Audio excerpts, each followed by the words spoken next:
पुष्पा 2 की स्क्रीनिंग से पहले संध्या थिएटर में मची भगदड़ के मामले में राजनीति और भी तेज हो गई है।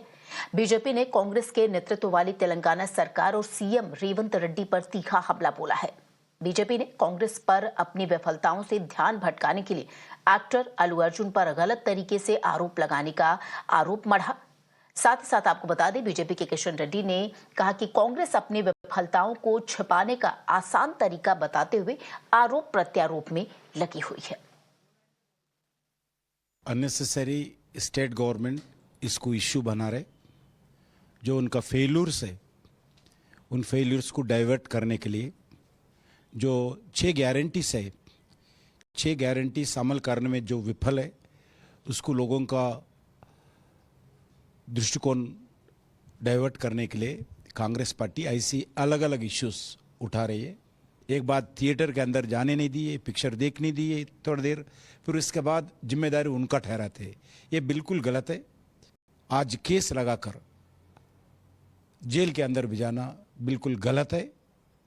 और दूसरा, जो एक मासूम महिला का जान चले गए उसका जिम्मेदारी भी कांग्रेस पार्टी सरकार का होते हैं। ये हमारा तेलुगु का पिक्चर्स दुनिया भर में आज नाम शान कमा रहे, इसको प्रोत्साहित करना चाहिए, ऐसी उनके ऊपर जुल्म नहीं करना चाहिए।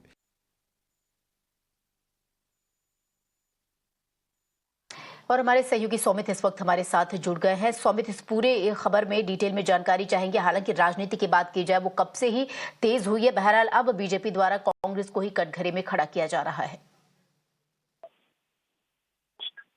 जी बिल्कुल, अल्लू अर्जुन के जो काउंसिल है वो ऑलरेडी पहुंच चुकी है नामपल्ली कोर्ट, और क्योंकि अल्लू अर्जुन और उनकी सिक्योरिटी टीम भी यहाँ पे पहुंचने के लिए रेडी थे, मगर उसके बाद जो उनके काउंसिल है उन्होंने रिक्वेस्ट किया नामपल्ली क्रिमिनल कोर्ट को कि सिक्योरिटी रीजंस के मद्देनजर अल्लू अर्जुन को वर्चुअली अपीयर करने का परमिशन देना चाहिए।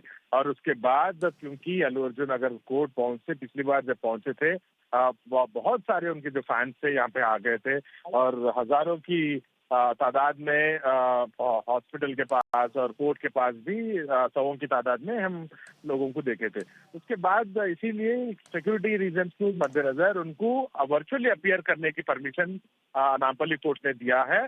और अभी क्योंकि दूसरे इंपॉर्टेंट मैटर्स है कोर्ट के सामने, तो अभी पास ओवर हुआ है और शॉर्टली मतलब कुछ ही देर में इस रेगुलर बेल की पिटीशन की हियरिंग भी स्टार्ट होगी। और उनके जो फादर इन लॉ है चंद्रशेखर जी वो ऑलरेडी कोर्ट के अंदर ही है, और उनके जो काउंसिल है निरंजन रेड्डी जी और अशोक रेड्डी जी वो भी अभी फिलहाल अंदर ही कोर्ट में मौजूद है। और शॉर्टली थोड़ी ही देर में उनका बेल पिटीशन का जो रेगुलर बेल पिटीशन है वो उसका हियरिंग भी स्टार्ट होगा।